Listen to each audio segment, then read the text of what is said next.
गणपति जगवंदना अष्टसिद्ध। नमस्कार दोस्तों, किस्मत सवारी में आपका स्वागत है। मैं हूं आपकी होस्ट एंड दोस्त खुशबू जैन और हमारे साथ हैं भारत के सुप्रसिद्ध ज्योतिषाचार्य आनंद जी। नमस्ते आनंद जी। नमस्कार खुशबू जी। नमस्कार दर्शकों। जैसा कि हम हर बार आपको बताते हैं कि ये कार्यक्रम सिर्फ आप ही के लिए बनाया गया है, आपकी समस्याओं का समाधान करने के लिए।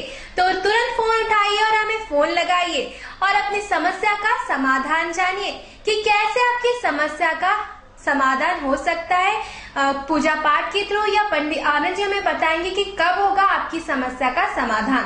आनंद जी, हम बात कर रहे थे कालसर्प योग के बारे में। आपने हमें बताया कि कालसर्प योग क्या होता है और इसके बारे में आपने हमें बताया था कि जो राहु है और केतु है, ये दो ग्रह हैं जिनके कारण ये योग बनता है।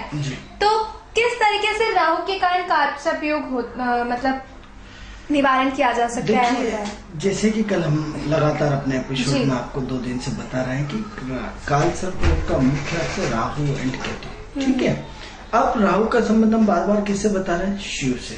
यानी शिव क्या होता है, हम आपको कई बार अपनी चर्चा में बता चुके हैं कि इस ब्रह्मांड में यदि सबसे पहले यदि किसी से आपको विद्वत्ता की परिभाषा जानना हो तो आप ये पूछे कि इस ब्रह्मांड में 9 ग्रहों में से सबसे पहले किस ग्रह की उत्पत्ति हुई। सब सूर्य को बोलेंगे, लेकिन मित्रों राजा कभी स्टार्ट में नहीं होता, राजा तो बीच में आता है, न कार्य के प्रारंभ में न अंत में, मध्य में आता है। तो क्या होता है कि जब इस पृथ्वी की उत्पत्ति हुई, इस सृष्टि की उत्पत्ति हुई, तो इस सृष्टि उत्पत्ति होने के लिए क्या करना पड़ा?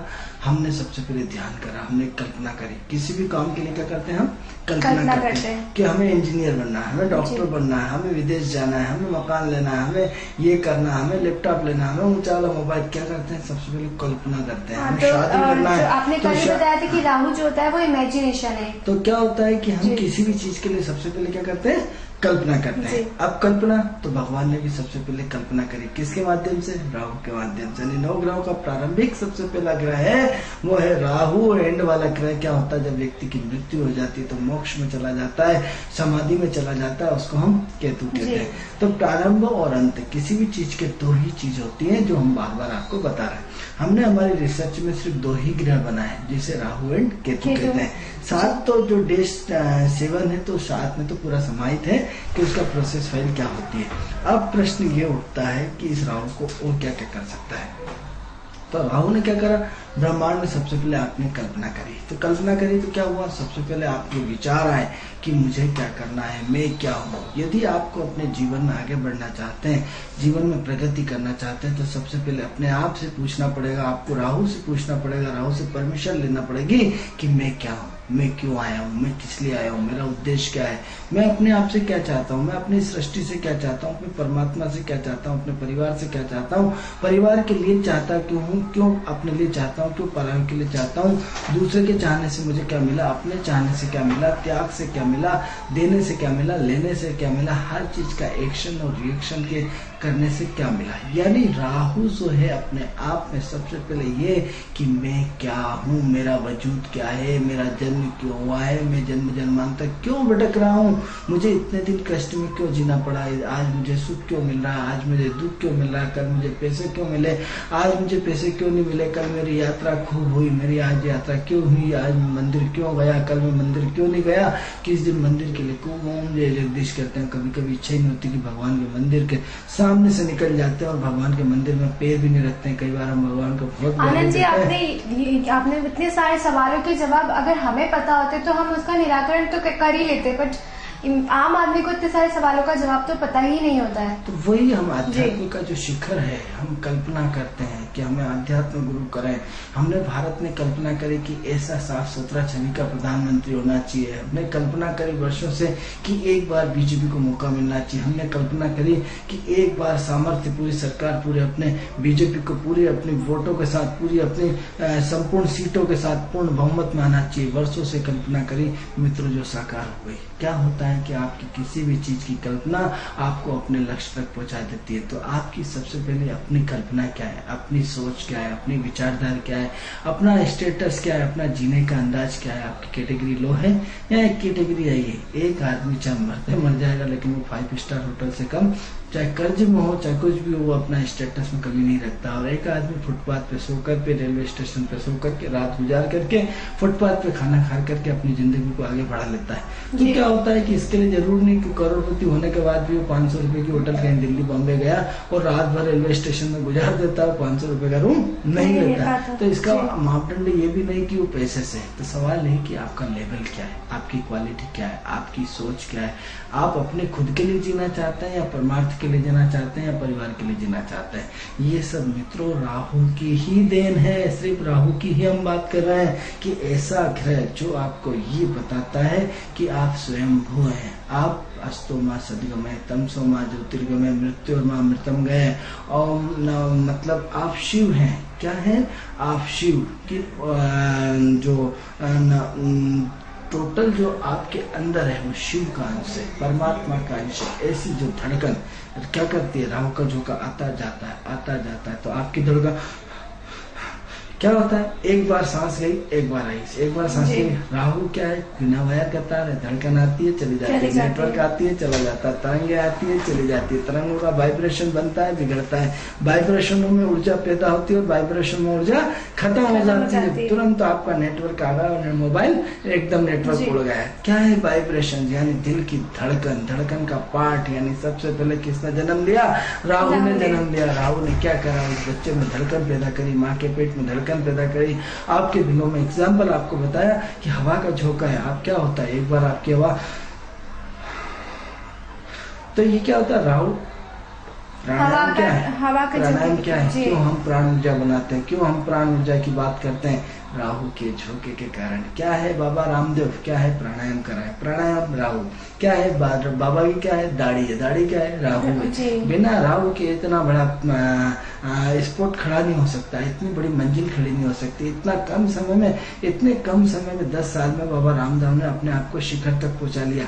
इतने शिखर तक की मान सम्मान, यश, कीर्ति, इंडस्ट्री या टीवी, फलाना ठिकाना, सब कुछ कितने साल में। आप देखिए कि एक 10 साल से एक बाबा आया, उसने देश की क्रांति के लिए कदम उठाया और पूरी की पूरी संस्कृति को बदलने के लिए बहुत बड़ा योगदान दिया। किसके कारण, राहु के साथ। जो जिस योगा को हम मानते नहीं थे, जिस योगा को हम है दृष्टि से देखते थे, आज घर घर में योगा को सम्मान दिया जाता है। ऐसे बाबा रामदेव जैसे 25-50 बाबा और पैदा हो गए जो इस युग परिवर्तन में सहायक हो गए। वो भी प्राणायाम, ध्यान, ओंकार उनकी कॉपी करके आगे बढ़ते जा रहे हैं। तो क्या है, ये राहु है मित्रों। किसी धर्म, किसी व्यक्ति की बुराई हम नहीं कर रहे, किसी से हमें कोई लेना देना नहीं, बट आपको राहु के सिस्टम को समझाना है। तो राहु क्या करेंगे, आप सबसे पहले कल्पना करेंगे कि मेरी पत्नी इतनी सुंदर होना चाहिए, मेरी पत्नी की हाइट ये होना चाहिए, मेरी पत्नी जैसी जैसी आप कल्पना करते हैं। एक लड़की एक सुंदर जब शादी के योग्य हो जाती है तो कल्पना करती है कि मेरा पति स्मार्ट होना चाहिए, उसको ये नौकरी होना चाहिए। और यदि वास्तव में उसने दिल से वो कल्पना करी है मित्रों, तो हमने तो जीवन में बहुत नजदीकी से देखा है, ईश्वर को नजदीकी से, ईश्वर से बात करी है। 100% व्यक्ति जैसा सोचता है उसको वैसा ही पति मिलता है, वैसी ही पत्नी मिलती है मित्रों। जो जो हमने जिंदगी में चाहते हैं वैसा वैसा हो जाता है। क्या करा आप सबने, क्या करे, शब्द फेंके ब्रह्मांड में। शब्दों का बहुत बड़ा चमत्कार है मित्रों। वो शब्द क्या है, राहु है। आपने यदि जिंदगी में बढ़ना चाहते हैं तो शब्दों के चमत्कार की एक किताब खरीदिएगा कि क्या होते शब्द क्या करता है। आपने जैसे ही शब्द फेंका तो शब्द फेंक करके कहाँ चला गया, ब्रह्मांड में चला गया। वो शब्द ना जाने कहां से स्फुटित होकर के छोटे से अंकुर के रूप में आपने वो शब्द फेंका कि मेरी पत्नी ऐसी होना चाहिए। वो ब्रह्मांड में फेंक करके वो आपकी तलाश में सर्च करना शुरू कर देता है और सर्च करके आपकी सर्च करता रहता है, सर्च करता है। जैसे गूगल में आपकी सर्चिंग और पावर देखते हैं, इसी ब्रह्मांड में आपके शब्दों की सर्चिंग होती है। सर्च होकर के आपके योग्य वो लड़की ढूंढी जाती है और ढूंढ करके कहीं ना कहीं उससे आपका टाइप किया जाता है और टाइप करके वही योग्य लड़की जिसकी कि आपने कल्पना करी थी वही आपको मिलना शुरू हो जाती। क्या है मित्रों, ये शब्दों का चमत्कार, शब्दों का चमत्कार यानी राहु का चमत्कार। शब्द क्या है, यही तो ये शब्द जो आपने एक बार बोल करके निकाल करके छोड़ दिए। ये शब्द तो आप इसमें कुछ, जैसे आपने यदि हमारी शब्दों को, बात को यदि आप महत्व नहीं देते तो फिर हवा को भी महत्व मत दो, आग को भी, पानी को भी। पानी को पकड़ पाया क्या, सिर्फ महसूस कर सकते हैं कि पानी है। आपने हवा को पकड़ पाया क्या, महसूस कर सकते हैं कि हवा है। आपने आग को पकड़ पाया क्या, आग में तपती है, कोई यूं करते रहो, कोई महसूस कर पाए। तो क्या है, ये महसूस ही तो किया कि एक शब्द है, शब्दों को आपने ब्रह्मांड में फेंका। कहीं आपने जो ये वाणी फेंक रहे हैं और वाणी का कहीं ना कहीं रिएक्शन तो होता होगा, तभी तो आपने किसी को याद किया, अगले का फोन आ गया। जी जी। क्या है, राहु है। क्या है, तुरंत आपने किसी, अरे यार मैं 2 मिनट पहले आपको लगाने ही वाला था और आपका फोन आ गया। क्या है ये, राहु है आपका ऐसे टेलीपैथी। अरे मित्रों, आज तो आप सोचते हैं कि हमने जीवन में बहुत प्रगति करी, आप गलत फहमी के शिकार है। क्यों शिकार है? क्योंकि आज आपका यदि दक्षिण भारत के, यदि दक्षिण अफ्रीका के जंगल चले जाइए मित्रों, बहुत बड़ा सिस्टम बताता हूँ कि एक क्या होता है, जहाँ आदिवासियों के जंगल चले जाइए, आज वहाँ भी वो सिस्टम है जहाँ ना तो लाइट है, ना बिजली है, ना आने जाने का साधन है, ना कुछ नहीं है। तो वहाँ आदिवासी जो व्यक्ति है, जो जंगलों में रहते हैं, और यदि वो सामान के लिए, किराने का सामान है, अपने जीवन की अर्थव्यवस्था के लिए वो कहीं शहर जाते हैं, तो कहीं गलती से उन्होंने, उसकी घरवाले ने कहीं नमक के ना भूल गए, तो जाके एक बांस पे और उसमें टक टक टक टक करते हैं और उसको बोल देते हैं कि फलाने का जो भी उसका नाम हो कि नमक लेके आना, मैं नमक लिखाना भूल गए। वो टेलीपैथी आवाज सीधी सीधी उस आदमी के पास पहुंचती, वो नमक लेता हुआ चला जाता है। यानी आप किस साइंस की बात करते हैं, किस डेवलपमेंट की बात करते हैं, किस मोबाइल की बात करते हैं, किस टेक्नोलॉजी की बात करते हैं, वो जो हमारी टेलीपैथी है, आज आप आदिवासी क्षेत्र में जाइए, आज भी वो टेलीपैथी जो आदिवासी जनजाति है दक्षिण अफ्रीका के जंगल में है, वो टेलीपैथी आज भी मौजूद है। किसके कारण? राहु के कारण। राहु बैकवर्ड जरूर है, लेकिन राहु की टेलीपैथी बहुत खतरनाक है। यानी आप कहते साहब हमने बहुत बड़ा चमत्कार कर दिया। अरे चमत्कार तो आज पहले से करोड़ों गुना ज्यादा थे, क्योंकि आज भी उस जंगल में कौन सा टेलीफोन है, उसने सिर्फ लकड़ी से 3 बार उसको ठोक बजा के पेड़ पे मारा, बोलना फलानी चीज लेके आना, तो उसको वो तरंगे वाइब्रेशन इस टाइप से जुड़ते होते कि वो संदेश उसको मिल जाता तुरंत। कौन सा SMS है भाई? आज विश्वास नहीं आता तो आप जाके देख लीजिए, आज भी उस शहरों में पुस्तकों में उन सबके नाम पते लिखे चुके हैं। तो आप क्या कर रहे हैं? आप राहु की बात कर रहे हैं। राहु जो ऐसा राहु जिसकी की कल्पना भी नहीं की जा सकती। तो आप सबसे पहले क्या चाहते हैं? जीवन में प्रगति करना चाहते हैं। प्रगति करना चाहते हैं तो क्या करें? आप सबसे पहले कल्पना करें। कल्पना आपके बजट में आए या ना आए, इससे लेना देना नहीं है। मित्रों, हमने वो लोग देखे हैं जिन्होंने खाली हाथ भोपाल में आते करोड़पति बन गए, अरबपति बन गए, खरबपति बन गए। चाहो तो मिला सकते हैं। और हमने वो लोग भी देखे कि खरबपति होने के बाद वो जीरो पे आ गए। किसके कारण? राहु के कारण। यानी राहु आपकी टेलीपैथी, आपकी सोच, आपकी क्वालिटी। मित्रों, जंग क्या होती है? जोश से जीती जाती है, होश के साथ नहीं, शिक्षा के साथ नहीं। यदि आप पढ़े लिखे होने की बात करते हैं तो हम पढ़े लिखे नहीं, ऐसे हजारों लोग पढ़े लिखे नहीं। कालिदास कौन से पढ़े लिखे थे? तुलसीदास कौन से पढ़े लिखे थे? क्यों साहब, आज सारे लिखे पढ़े लिखे लोग आज तुलसीदास जी के नाम से, आपके कबीरदास के नाम से, आपके कालिदास के नाम से PhD करते हैं। किसके कारण? राहु के कारण। पूरा अज्ञानता, जड़ चेतन मुद्य, बिल्कुल जड़त्व, जिसका कोई दिमाग नहीं, ऐसे व्यक्तित्व दिमाग की बात करते हैं जिसके के पास कोई दिमाग नहीं था। क्या कालिदास के बारे में नहीं जानते? ऐसा क्या है जो वो कौन सी यूनिवर्सिटी थी जब कालिदास पढ़ने जाते थे, तुलसीदास पढ़ने जाते थे? लेकिन आज अरबों खरबों साल होने के बाद भी आज कालिदास जयंती मनाई जाती है। आज एकेडमी कालिदास की है, आज तुलसीदास की एकेडमी है। क्या है यार? अपने आप में एक बहुत बड़ा उदाहरण है कि आज तो अब आपके नाम से इतने पढ़ लिख जाओ तो कोई PhD करने वाला नहीं है। वो लोग तो अनपढ़ होते थे, उनके नाम से आज तक PhD करे, आज तक उनके नाम से करोड़ों साल, हजारों साल हो गए जयंती मनाते आ रहा है। कौन सा सिस्टम है? राहु का सिस्टम है। क्या चाहते हैं आप जीवन में? प्रगति करना चाहते हैं, उन्नति करना चाहते हैं, अपने आप को बढ़ाना चाहते हैं, तो सबसे पहले शब्द फेंकिए कि मैं क्या चाहता हूँ। सबसे पहले अपने आप से बात करिए। जीवन में जो व्यक्ति अपने आप से सबसे ज्यादा बात करता है मित्रों, वो ईश्वर के सबसे नजदीक रहता है। जो दिन भर दूसरों से बेवजह की अनलीगल बात करता है, वो ईश्वर के नजदीक कभी जिंदगी में नहीं आ सकता है। क्योंकि स्टार्ट क्या होती है? दिलों से क्रांति होती है, अपने आप से क्रांति होती है। वो क्रांति चिंगारी में बदल जाती है। वो चिंगारी न जाने कितने दिलों को जागृत कर देती है। मित्रों, जैसे विवेकानंद हुआ। सबसे पहले आपको क्या करना है? अपने आप से बात करना है। वो अपने आप से बात करना यानी आपकी दिल की धड़कन से बात करना। अपने आप से बात करें कि आप चाहते क्या है। अपनी आत्मा से बात करना। अपनी आत्मा से बात करना सीखिए। क्या करना सीखिए? बात करना कीजिए। क्या करना है आपको? राहु को जागृत करना है। राहु को जागृत करके राहु को आग एनर्जी में एनर्जेटिक लाना है। अरे राहु तो आपकी कुंडली में हमेशा बलवान है, लेकिन आपने क्या राहु को जागने की कोशिश करी, उसको जागृत करने की कोशिश करी, उसको एनर्जेटिक करने की कोशिश करी, उसको पावर देने की कोशिश करी। अरे आपके पास बल्ब तो है लेकिन लाइट ही नहीं दोगे, किस काम का? यदि आप उसको एनर्जेटिक नहीं करेंगे, उसको लाइट से नहीं जोड़ेंगे, उसको कनेक्शन से नहीं जोड़ेंगे, तो उस बल्ब का हमारे पास प्रकाश मिलना ही नहीं है, प्रकाश होना ही नहीं है। न प्रकाश हमें उसको अंधकार कभी मिटा नहीं सकता, तो उस बल्ब को हम करेंगे क्या? तो आप अपने राहु को सबसे पहले जागृत करिए। क्या करें? शब्दों के माध्यम से, शब्दों के चमत्कार की आज ही एक किताब लीजिए कि आपके जो शब्द हैं, आपकी जो वाणी है, उस वाणी के क्या चमत्कार हो सकते हैं। मित्रों ऋण होता है। आज हम क्यों कर रहे हैं ये सारी की सारी चीजें? हमने जो ब्रह्मांड से सीखी है, हम ब्रह्मांड में प्रकृति को वापस दे रहे हैं। क्यों दे रहे हैं? कि कल से यदि हम मर गए, एक्सीडेंट हो गया, सब कुछ हो गया, कुछ भी हो गया, तो प्रकृति हमें अगले जन्म में दंड देगी। क्यों देगी? क्योंकि हमने आपको यहीं से सीखा और यहीं से आप लौटा था। जिस चीज को आप अपने घर से तो लेके नहीं आए थे। परमात्मा ने आपको बुद्धि दी, परमात्मा ने आपको ज्योतिष सिखाया, परमात्मा ने आपको नए नए सूत्र सिखाए। परमात्मा मीन्स राहु के माध्यम से। तो उस राहु ने आपको सारी चीजें सिखाई, और सिखा करके आप किसी को देना नहीं चाहते, ब्रह्मांड में फैलाना नहीं चाहते, उसको आगे नहीं बढ़ा चाहते हैं, तो क्या होगा कि आपका ये कहीं कहीं थम प्रकृति का चक्र जागृत हो जाएगा। क्योंकि यदि हम इसके आगे भी एक से एक विद्वान आना है, क्योंकि ये शब्द गुरु को पकड़ना है, उसके आगे की तैयारी करना है। यदि ये शब्द आप शब्दों को यदि फेंक देंगे तो कहीं से भी पकड़ लेंगे, और पकड़ के अगला विद्वान उसकी अगली गिनती शुरू करेगा। यदि आपने अमिताभ बच्चन का उगाना है कि मुझसे पहले भी आए और आके चले गए, मुझसे और भी कल दूसरे आएंगे, जिसमें अभिमान पिक्चर का गाना है, तो कहीं ना कहीं आपको हम आज ज्योतिष है, कल हमसे और अच्छे ज्योतिष आएंगे, हमसे और अच्छे विद्वान आएंगे।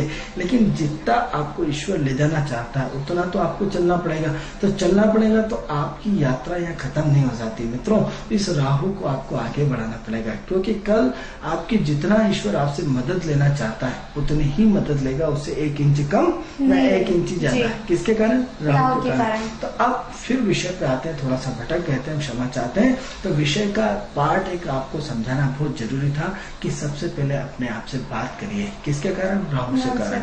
राहु हमारे दिल की धड़कन है। हार्ट है, ठीक है, हार्ट का काम करना ठीक है, लेकिन उसकी पूरी मेंटेनेंस की अवस्था है। धड़कन जैसे हमने आपको बताई, सांस का आगे और पीछे होना राहु है, हवा का झोंका आना जाना राहु है, घड़ी का कांटा इधर से आना इधर से जाना राहु है। हमारी सबसे पहले सोच, क्योंकि मैंने सोचा कि मेरी शादी ऐसा होना चाहिए कि साले किसी की नहीं हो, रईस की भी नहीं हो, तो शादी वैसी की वैसी होती है। मित्रों आप यकीन नहीं करें तो मैं आपको मिला सकता हूँ जिस व्यक्ति के पास जेब में 2 रुपए नहीं थे, हमने ऐसे बोला था कि शादी ऐसे होगी कि किसी रईस की भी शादी नहीं होगी। मित्रों यकीन मानिए, उससे करोड़ों गुना ज्यादा शादी हुई। एक बार चलो धूल में लट लग गई, 2 में धूल में लट लग गई, हमने हजारों बार ये प्रैक्टिकल करके देखा है कि जिसके पास 2 रुपए नहीं, उसके शानदार शादियां हो जाती हैं, और जिसके पास लाखों करोड़ों रुपए होने के बाद उसकी शादी बिगड़ते हुए भी देखा है, उसकी शादी में सामान कम खत्म होते हुए देखा है, उसकी शादी में कोई आता हुआ कोई आया ही नहीं, सामान बच गया, फेंकना पड़ा, ये भी देखा है, या उसमें बरकत नहीं है, उसमें टेस्ट नहीं है, ये भी देखा है। मतलब जैसा आप सोचते हैं वैसा ही होता है, थोड़ी देर बाद हो। तो सबसे पहले आप क्या करें? कल्पना करें। कल्पना सोच, जीवन के जिनके लक्ष्य बड़े होते हैं। मित्रों, हम आपको आध्यात्म का लेक्चर नहीं दे रहे हैं, हम आपको आर्ट ऑफ लिविंग का लेक्चर नहीं दे रहे हैं, हम हमारे राहु का लेक्चर दे रहे हैं, ज्योतिषीय भाषा की बात कर रहे हैं। तो राशि जो सबसे पहला प्रथम ग्रह की उत्पत्ति हुई, वो प्रथम ग्रह कौन है? राहु है। राहु क्या है? सबसे पहले कल्पना। आप कल्पना करें कि अपने आप से क्या चाहते हैं, हम क्या हैं। यदि आप देश के हित में चाहते हैं, अपने परिवार के हित में चाहते हैं, खुद के लिए चाहते हैं, या आध्यात्मिक रूप से चाहते हैं, या बौद्धिक रूप से चाहते हैं, किस लेवल पे चाहते हैं। पढ़ा लिखा होना महत्वपूर्ण इतना नहीं है जितना आपके पास पावर होना चाहिए। आप यदि पढ़े लिखों की बात करते हैं तो हिंदुस्तान में कितने पढ़े लिखे हैं, उसके बाद भी एक जिस लालू प्रसाद यादव जो भैंसे चराने की बात करता है, एक छोटे से देहात में रहने वाले मुख्यमंत्री की बात करते हैं, उसने रेल को क्या हुआ, ऑक्सफोर्ड यूनिवर्सिटी जो पढ़े लिखों की यूनिवर्सिटी है, ज्ञानी विद्वानों की यूनिवर्सिटी है, उस ऑक्सफोर्ड यूनिवर्सिटी में क्या लालू प्रसाद यादव के लेक्चर हुए नहीं हुए? किसने? सबने बुलाया, पूरी दुनिया ने देखा। किसके कारण? सिर्फ राहु के कारण। कौन सा पढ़ा लिखा था, कौन सा मैनेजमेंट जानते थे, कौन सा MBA करा था, इस रेल जैसी व्यवस्था को वापस पुनः घाटे में आ गई। जिस दिन लालू प्रसाद यादव तक, जब तक वो डिपार्टमेंट रहा रेल का, रेल राहु को और जेल राहु को रिप्रेजेंट करता है। राहु के मुख्य कार्यकर्ता कौन कौन है? रेल और जेल। तो क्या हुआ कि उस रेल की आवागमन की गति की स्पीड को हवा के झोंके की तरह चलती है, कौन रिप्रेजेंट करता है? राहु को रिप्रेजेंट। आप ये देखो कि एक साधारण गांव का मुख्यमंत्री, एक साधारण, जिसे बिहार को हम सबसे बैकवर्ड और बिहार को सबसे घटिया मानते थे, वहां के एक साधारण मुख्यमंत्री ने क्या करा? रेल जैसी उसको पूरा प्लस में करके दिखाया। आज तक कोई विभाग ऐसा कोई मंत्री बता दो जिसने किसी विभाग को इतना बड़ा प्लस में किया और उसकी वाहवाही हुई हो। इसको राहु की हम पॉजिटिविटी कह सकते हैं। बिल्कुल 100% पॉजिटिविटी है। हम इसको यही बार बार बताना चाहते हैं कि पढ़ा लिखा होना इतना जरूरी नहीं है जितना आपका बौद्धिक स्तर का विकास होना जरूरी है। इसका उदाहरण हमने आपको कालिदास के माध्यम से दिया, तुलसीदास के माध्यम के दिया, कबीर के माध्यम से ले लो, तो आप रैदास के माध्यम से लिखो, इनमें से एक भी पढ़ा लिखा नहीं था, लेकिन इतिहास अजर अमर कर दिया। आप गुरु नानक कौन से पढ़े लिखे थे, लेकिन आज तक इनके इतिहासों की दुहाई दी जाती थी। इनके इतिहास में ऐसे ऐसे ऐसे ऐसे ऐसे उन्होंने कारनामे कर दिखाए कि आज इनके नाम से पूरी की पूरी PhD होती है। साईं बाबा कौन से पढ़े लिखे थे? तो सवाल ये होता है कि लेकिन ये सब राहु से कनेक्टेड थे, दिव्य आत्माएं थी, दिव्य प्रभाव था, दिव्य सोच थी, इनकी समाज को आगे बढ़ाने की सोच थी, इनके समाज कुछ करने का जुनून और समाज को कुछ देना। तो अब सबसे पहले आप देखिए कि अपने से छोटों को, सबसे पहले तो हम बात करेंगे कि यदि आप अपने राहु को ठीक करना चाहते हैं, राहु को बढ़ाना चाहते हो, जीवन में प्रगति, क्योंकि मित्रों जीवन में हर व्यक्ति प्रगति करना चाहता है, हर व्यक्ति उन्नति करना चाहता है। तो यदि आपको उन्नति के शिखरों तक चढ़ना है तो मित्रों बहुत स्पष्ट बात है कि यदि ज्योतिष के ज्ञान भी रखते हैं तो सब आपका ज्ञान बेकार है, क्योंकि आप अभी तक सूर्य से जुड़ने की कोशिश करी, चंद्र से जुड़ने की कोशिश करी, शुक्र से जुड़ने की कोशिश करी। अरे आपके नॉलेज के लिए बता दूं कि शुक्र कब जुड़ता है आपका जीवन में? शुक्र कब आता है? जब आप मेहनत करेंगे, पसीना बहाएंगे, परिश्रम करेंगे, दिमाग लगाएंगे, सब कुछ लगाएंगे, बुद्धि का लगाएंगे, तब जाके शुक्र आता है। क्योंकि शुक्र यानी सुख सुविधा। सुख सुविधाएं कब होती है? जब आप दुकान खोलेंगे, मेहनत करेंगे, परिश्रम करेंगे। यानी क्या हुआ? मंगल भी जुड़ा, बुध भी जुड़ा, शनि भी जुड़ा।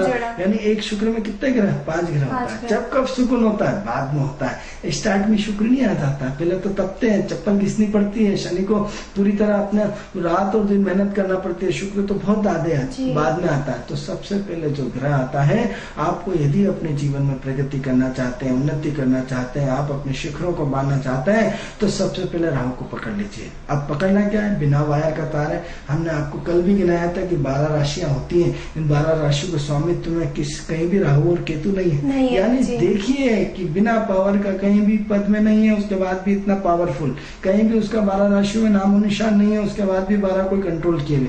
यानी ऐसा पावर जो दिखने नहीं है लेकिन इतना खतरनाक पावरफुल जिसकी की कोई कल्पना भी नहीं कर सकता। यानी सबसे पहले हम राहु को पकड़ेंगे कैसे, राहु को समझेंगे। तो सबसे पहले आप शब्दों के खेल को देखिए कि आपके शब्द हमेशा जीवन में प्रकृति में पॉजिटिव जाना चाहिए। आपकी सोच जो है वो इतनी हाई लेवल की होना चाहिए, इतनी हाई लेवल की होना चाहिए कि मेरे को जब भी मैंने अपना एक संगठन की सोची बात कि बाबा रामदेव से 10 हाथ ऊपर मेरा संगठन बनाऊंगा, यानी सोच भली मेरी औकात नहीं, लेकिन मेरी सोच क्या होता है कि मैं एक अपना सामाजिक संगठन बाबा रामदेव से 10 हाथ ऊपर, यानी बाबा रामदेव को लेवल के, तो उससे 10 हाथ कितना ऊपर होगा। यानी आपकी सोच प्रकृति में इतना होना चाहिए। और एग्जाम्पल सुनना चाहते हैं तो इब्राहिम लिंकन को पकड़ लीजिए। इब्राहिम लिंकन क्या था? अमेरिका में रहने वाला एक गरीब परिवार का व्यक्ति, जिसके माँ बाप एक मजदूरी करते थे और रातों के लाइट में उतरता था। उस व्यक्ति का क्या वजूद, क्या अस्तित्व, लेकिन वो उसका बचपन की स्टोरी यदि सुनेंगे, हमने तो अपने 8वीं और 5वीं की किताबों में पढ़ी है कि वो इब्राहिम लिंकन थे, वो पूरे एक टीले पे चढ़ करके बड़े बड़े लेक्चर देते थे। वो लगा मैं अमेरिका का राष्ट्रपति बनूंगा, मैं अमेरिका का राष्ट्रपति। आप देखिए कि एक साधारण बच्चा जिसकी सोच सिर्फ ये थी कि मैं अमेरिका का राष्ट्रपति बनूंगा और बन के दिखाया। क्या है? सिर्फ सोच। मित्रों, जंग आपके पैसे से नहीं लड़ी जाती, जंग आपकी हिम्मत से नहीं लड़ी जाती। जंग सबसे पहले अपने बौद्धिक विचारों से लड़ना। बहुत पावरफुल है, बहुत अष्टपुष्ट है, किस काम के? पढ़े रहो, आपसे अष्टपुष्ट बहुत सारे हैं। इससे आपका वो नहीं होता। जहाँ आपके पास ईगो है तो आपसे बड़े वाले भी ईगो वाले हैं। सबसे पहले आपके पास सशक्त प्लान क्या है, आपकी सोच क्या है। आप मोदी ने क्या करा, आज यदि आप जीत की यदि बात करते हैं तो जीत के पीछे सबसे पहले आप देखिए कि एक सशक्त प्लान बनाया गया, मीडिया को खरीदा गया, मीडिया के साथ पूरा मैनेज किया गया, मीडिया को अपने हिसाब से पूरा वर्कआउट किया गया, पूरे इंटरनेट को वर्कआउट किया गया, पूरी संचार क्रांति को वर्कआउट किया गया, पूरे इमेजिंग्स बनाए गए, पूरे एक 3D सिस्टम्स लगाया गया, पूरी सभाओं की चक्री रचा गया, पूरी रात और दिन करके मेहनत करके पूरा प्लान का सबसे बड़ा रूप किसका है, राहु का है। सबसे पहले राहु राजनीति को करता है तो एक प्लानर पर्दे के पीछे यदि आप जरा से भी टीवी में देखते हो तो एक भाषण का प्लानर रखता है, कहाँ कौन से देश और किस कल्चर और किस संस्कृति में किस क्षेत्र की मालवा की भाषा में क्या बात करना है, उस चीज में क्या कमी है, छत्तीसगढ़ में क्या भाषा है और किसकी कमी है, उसका एक ढांचा तैयार किया है। कब आपको इमोशनल भाषण देना है, कब आपको भड़काऊ भाषण देना है, कब किस चीज का जवाब देना है। आप यदि देख सकते हैं कि पर्दे के पीछे कितने लोगों ने उनके पीछे काम किया और रोज उन लोगों के साथ मीटिंग कर करके एक ढांचा तैयार किया। क्या है मित्रों, हमें उससे कोई लेना देना नहीं। हम किसी नरेंद्र मोदी से बात नहीं कर रहे हैं, हम सिर्फ एक राहु के बारे में बात कर रहे हैं कि ऐसा सशक्त ढांचा तैयार किया गया है, सशक्त प्लानिंग करी गई, उस प्लानिंग के अंतर्गत चला गया। अब प्लानिंग ही नहीं हो तो काम किस पे करोगे। सबसे पहले तो आपके पास प्लानिंग चाहिए, आपका प्लान क्या है, आपकी सोच क्या है, आपका वजूद क्या है, आपका अस्तित्व क्या है, आपका जीने का अंदाज क्या है। आप एक हिस्से में प्लान नहीं होगा मित्रों। अब प्लान का भी तरीका, आपके बौद्धिक स्तर का प्लान, आपके शारीरिक स्तर का प्लान, आपकी रहन सहन उठने बैठने का प्लान, आपके एटमॉस्फेयर का प्लान, आपकी निद्रा का प्लान, आपको किस तरह एनर्जी लगातार मिलती रहे उसका प्लान।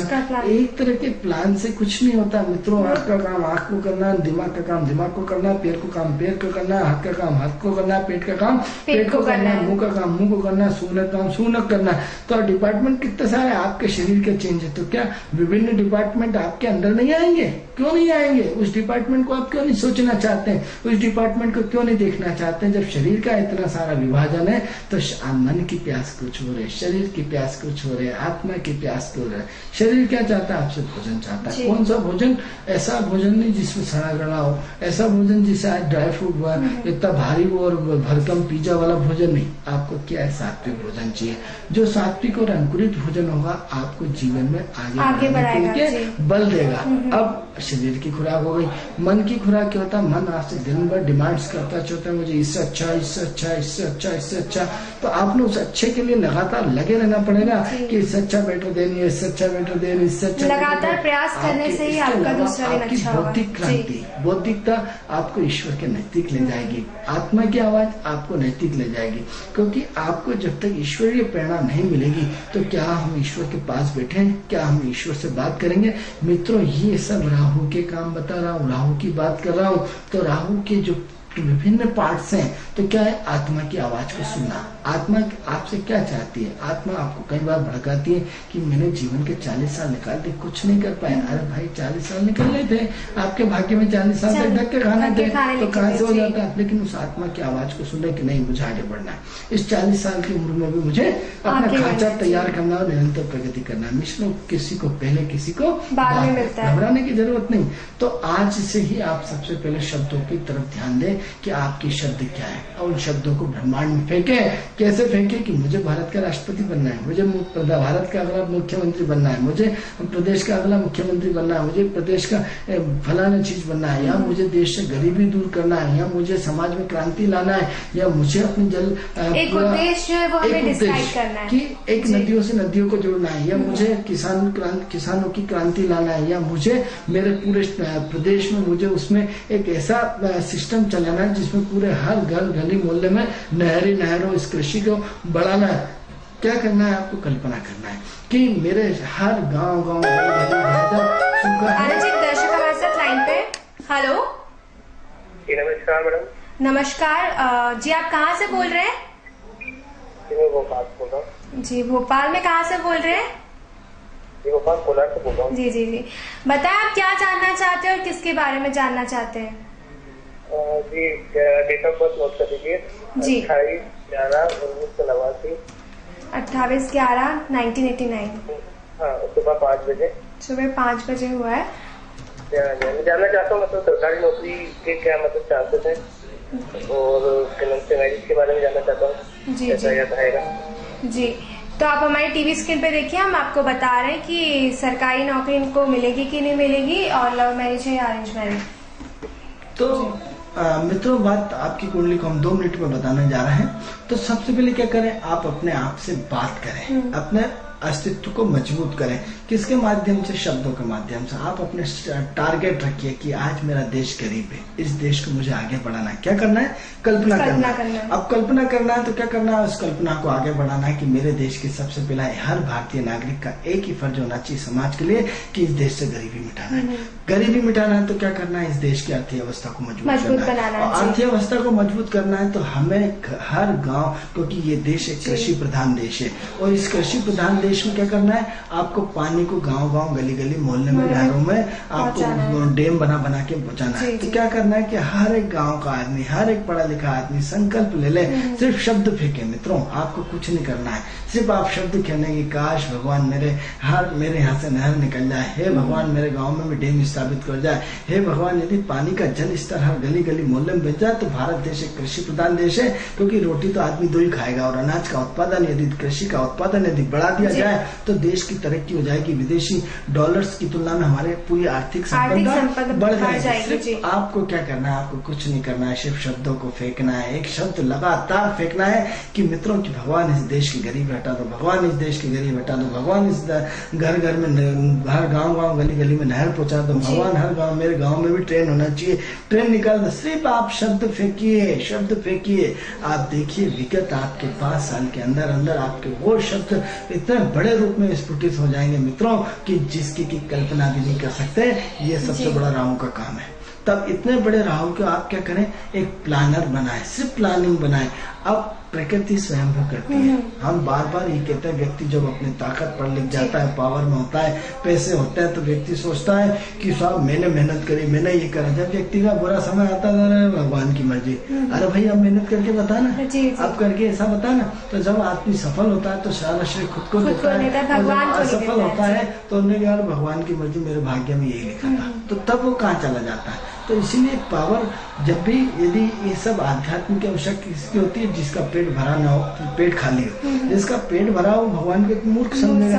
क्यों समझेगा? हर किसी को मूर्ख समझेगा कि साला दिन भर आवारा जैसे घूमते रहते हैं, ज्योतिष को इतना बेवजह लेक्चर देते रहते हैं। लेकिन जिसकी जिंदगी में तकलीफ आई है मित्रों, उससे पूछो क्या होता है। तो यदि आप सबसे पहले उन्नति करना चाहते हैं खुद के लिए, तो सबसे पहले अपना खुद का प्लान बनाए, बेस्ट प्लानर बनाए कि आप देश के अच्छे शुभचिंतक कैसे हो सकते हैं, आप अपने आपके व्यक्तित्व के अच्छे शुभचिंतक कैसे हो सकते हैं, आप अपने जीवन में प्रगति कैसे कर सकते हैं। तो आप सबसे पहले भगवान को शब्दों को फेंकिए कि हे ईश्वर मुझे शक्तिशाली सामर्थ्यवान बना, हे ईश्वर मुझे उस सफलता के शिखर तक पहुंचा, हे ईश्वर मेरा पावर बढ़ा दे, हे ईश्वर मेरी शक्ति बढ़ा दे, हे ईश्वर में मतलब जो भी आप चाहते हैं, जो भी आपका उद्देश्य, उसको ब्रह्मांड में फेंकिए शब्दों को, लगातार शब्दों को। आप उपाय की बात करते हैं, हम सबसे बड़ा उपाय आपको बता रहे हैं मित्रों, ये राहु का सबसे बड़ा उपाय है। आप जो सोचते हैं, आपने सोचा मेरे पास गाड़ी होना, तो 4-6 महीने साल भर के अंदर गाड़ी हो जाती है। आप सोचते हैं मकान होना, तो मकान हो जाता है। आप सोचते हैं सोना खरीदना है, तो सोना हो जाता है। आप सोचते हैं मुझे ज्योतिष सीखना है, ज्योतिष हो जाते हैं। आप सोचते हैं मुझे विदेश यात्रा जाना है, विदेश यात्रा। जो आप सोचते हैं भगवान पल भर वही तो कर रहा है। आप देख लो, आपने सोचा मेरी बच्ची बड़ी हो गई, उसकी शादी करना है, तो शादी हो जाती है। आप सोचते हैं कि मेरा दूसरा बच्चे की नौकरी लग जाए, नौकरी लग जाती है। जो आप सोचते हैं मित्रों, वैसा का वैसा होता है। एक बार हमारे कहने से आप इस देश की संस्कृति के लिए, देश के उत्थान के लिए, देश की प्रगति के लिए सिर्फ एक बार दिन भर बोलते रहिए लगातार मन में कि हे भगवान इस देश की गरीबी हटा दो, हे भगवान इस देश की दरिद्रता दूर कर दो, हे भगवान इस देश की महंगाई दूर कर दो। इस शब्दों को फेंकिए। आप देखिए कि 6 महीने के अंदर वो बड़ी क्रांति होके आएगी कि जिसकी आप कल्पना नहीं कर सकते। ऑटोमेटिक व्यवस्थाएं होती हुई चली जाएगी। मैं अपने बात को वही विराम दे रहा हूँ। तो आप अपने इस चीज को थोड़ा सा बढ़ाएं। हमारा ये सत्र लगातार कल भी राहु एंड केतु एंड कालसर्प योग के बारे में जारी रहेगा। क्योंकि समय अभाव है, हमारे पास एक कुंडली आई है, हम इसकी चर्चा और कर लेते हैं। तो बात करते हैं इस कुंडली की। तो ये जो आपने कुंडली भेजी है वो 28/1/1989 शाम सुबह के 5 बजे है। और आपकी तुला लगने की पत्रिका है, लग्न में मंगल विराजमान है, 2nd हाउस में है चंद्र, सूर्य और बुध है, 3रे घर में शनि और शुक्र है, 4थे घर में राहु है, और 9th हाउस में गुरु है, और 10th हाउस में केतु है। अब बात मित्रों करते हैं कि इस कुंडली में सबसे पहले तो आंशिक काल सर्प योग हो गया। जिस काल सर्प योग की चर्चा कर रहे हैं मित्रों, तो आज ये सबसे पहले देखिए क्या बना कि आज इस कुंडली में काल सर्प योग बना। देखिए कि जिस ग्रहों की जैसी चर्चा करते हैं वैसे ही ग्रह हमारे सामने आना शुरू हो जाते हैं। तो अब सबसे पहले क्या है कि काल सर्प योग तो है ही है, तो क्या होता है ऐसे व्यक्ति के आंशिक काल सर्प योग नहीं है, तो ऐसे व्यक्ति के जीवन में उतार चढ़ाव बहुत ज्यादा रहता है। तो एक तो क्या है, मन की अस्थिरता बहुत ज्यादा, मन में बेचैनी बहुत ज्यादा, निरंतर परिवर्तन की इच्छा ज्यादा है, कहीं ना कहीं हाई प्रोफाइल जिंदगी जीने की इच्छा ज्यादा है, बहुत ज्यादा कंफ्यूजन है, बहुत ज्यादा महत्वाकांक्षी है, बहुत ज्यादा अपने आप को बढ़ाने में लगे रहते हैं। तो अब मित्रों सवाल ये हो रहा है कि अभी आपकी बुद्ध की महादशा शुरू हो गई है। बुद्ध आपको अपने लेवल पर जो सफलता देना चाहिए उतनी मात्रा में आपको सफलता नहीं दे रहा है, क्योंकि आपकी जिंदगी में up down up down up down up down लगातार किए हुए हैं। तो अभी क्या है, कर्म क्षेत्र में कुछ ना कुछ आप कर रहे हैं, लेकिन उसके बाद भी आपको जितनी सफलता आपको मिलना चाहिए उतनी सफलता का दौर आपको नहीं मिल पा रहा है। इसलिए आप धीरे धीरे अपने निरंतर प्रयास में लगे रहिए। जीवन में मित्र प्रगति करने के लिए दान पुण्य का होना अत्यंत आवश्यक है। यदि आप रोज पक्षियों को दाना दें, गाय को रोज रोटी दें, कुत्ते को रोज रोटी दें, पक्षियों को रोज दाना दें, इसके अलावा अपने कमाई का 2% हिस्सा दान करें, अपने वजन के बराबर गेहूं यदि किसी को दान करें, वृद्धाश्रम जाए, अनाथाश्रम जाए, तो निश्चित रूप से कुंडली में भाग्य बदलना शुरू हो जाता है। और जब भाग्य बदलता है तो मिश्र प्रोग्रेस होना शुरू हो जाती है। यदि आप सोचते हो कि कोई ज्योतिष के पास जादू की छड़ी है, घुमाया और 3 स्टोन पिलाया और राहु का जप कराया, बुद्ध का जाप कराया, भाग्य परिवर्तन हो जाएगा, तो मित्रों गलतफहमी के शिकार है। हाँ, ये है कि कहीं न कहीं आपको ईमानदारी से जुड़ना पड़ेगा, अपने फर्ज के प्रति जुड़ना पड़ेगा, कर्तव्य के प्रति जुड़ना पड़ेगा। आपकी कुंडली बहुत अच्छी है, अभी आपके आने वाले समय में अच्छी प्रोग्रेस होने वाली है।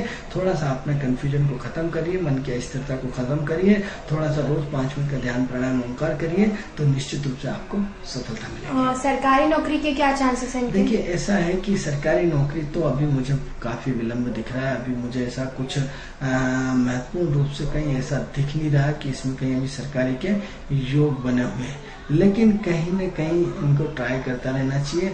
और जब भी सरकारी नौकरी लगेगी तो अचानक लगेगी, नियम से तो इसमें काफी देर है, क्योंकि काफी विलंब दिख रहा है। अभी इतना सरकारी नौकरी का समय आया नहीं। ये आपका काफी टाइम लगेगा उसमें सरकारी नौकरी में। तो अभी तो आप जैसा है वैसा करते रहे। किस फील्ड में आगे जाएंगे? तो ये आप जो है वो मीडिया के फील्ड में जा सकते हैं, मीडिया से संबंधित काम कर सकते हैं, और मीडिया की फील्ड आपके लिए बहुत अच्छी रहेगी। लेकिन आपके आने वाले समय में परिवर्तन के योग बनते हैं, और ये हम मानते हैं कि मई के आसपास, मई 2015 जनवरी से लेकर मई के बीच में इसमें परिवर्तन के योग बनते हैं। तो कुल मिलाकर के कुंडली बहुत अच्छा है। समय का इंतजार करें, दान पुण्य करें, तो निश्चित रूप से प्रोग्रेस होगी। और मैरिज का क्या है? इसमें शादी के योग तो काफी विलंब दिखाई दे रहे हैं। शादी की आप रिश्ते आएंगे, रिश्ते शादी के आएंगे और चले जाएंगे। तो इस वक्त जो है वो अप्रैल के बाद लगातार शादी की चर्चाओं के दौर प्रत्यक्ष रूप से आना शुरू हो जाएंगे। और यदि इसमें ईश्वर ने चाहा तो यदि शादी करने के इंटरेस्टेड है, अब ये है कि आपके पास खाना रखा है और आप खाना ही नहीं चाहते हैं, तो उसका कोई इलाज नहीं। और यदि आप वाकई खाना चाहते हैं तो इस वक्त क्या है कि जब तक शनि गुरु के नक्षत्र में है, और ये लगभग 1 साल तक रहेगा, तो 1 साल तक शादियों की चर्चा चलेगी, बंद हो जाएगी। यदि आप सीरियस रहे और सीरियस होकर के अपने आप को छोड़ दिया तो हो सकता है 1 साल के अंदर शादी हो जाए। लेकिन उसमें क्या है कि ये आपके ऊपर डिपेंड करता है, क्योंकि ग्रह तो अनुमति दे रहे हैं 1 साल के अंदर, लेकिन आपका मूड ही नहीं है। जैसे आप ट्रेन खड़ी है और आप बैठना ही नहीं चाहते, अब जब बैठना ही नहीं चाहते तो उसका कोई इलाज नहीं। और अगर हो भी जाएगा तो फिर सक्सेसफुल जाएगा, सब बढ़िया रहेगी, कोई दिक्कत नहीं है। क्योंकि मित्रों सक्सेस और अनसक्सेस की परिभाषा को आपको गहराई से जानना पड़ेगा, क्योंकि आजकल के बच्चे सब बहुत ज्यादा एक्टिव हो गए, कोई किसी की सुनना नहीं चाहता। तो आप सक्सेस और अनसक्सेस की परिभाषा तो आप भूल जाओ आज की तारीख में। क्योंकि क्या है कि जिस गति से, तेज गति से शादी होती है, उतनी तेज गति से तलाक भी होते जा रहा है। तो उसका कारण क्या है, ना पेशेंस लड़की में रहता है, ना पेशेंस लड़कों में रहता है। तो लड़कियों को भी बहुत सारे लड़के मिल जाते हैं, लड़कों को भी बहुत सारी लड़कियां मिल जाती है, जिसके कारण क्या होता है कि वैचारिक मतभेद बढ़ जाते हैं। दूसरा ये है कि पहले सिर्फ लड़का कमाता था, लड़की घर देखती थी। आज के जमाने में लड़के और लड़की दोनों कमाते हैं, तो कोई भी किसी से से दब के रहना नहीं चाहता। चाहता। तो आप भी इसी कंडीशन में आपको सिर्फ एडजस्ट ही जिंदगी होती है। तो मित्रों, सुख की परिभाषा और सक्सेस की परिभाषा आज बदल चुकी है, क्योंकि कब किसका आप देखो कि पढ़े लिखे बॉम्बे में इतना होनहार ऋतिक रोशन है, उसका तलाक हो गया। ऐसे कितना सुंदर लड़का है, सब कुछ है, लव मैरिज करी, सोच समझ के करी और आज स्थिति हो गई, तलाक हो गया। तो आज आप सक्सेस और अनसक्सेस की परिभाषाएं सब चेंज होती जा रही है। इसलिए कोई भी यदि आप 1000 लोगों को कुंडली दिखा लीजिए और 1000 कुंडली यदि सब 1000 कहते कि नहीं इसकी कुंडली बहुत अच्छी है, उसके बाद भी हमने देखा तलाक हो गया, तो उसका मापदंड आज की देश काल वातावरण परिस्थितियां पूरी की पूरी चेंज हो गई। इसलिए हम उसको पर्टिकुलर हम सक्सेस अनसक्सेस की बात नहीं कर पाएंगे। तो आनंद जी, अब वक्त हो चला है विदा लेने का। दर्शक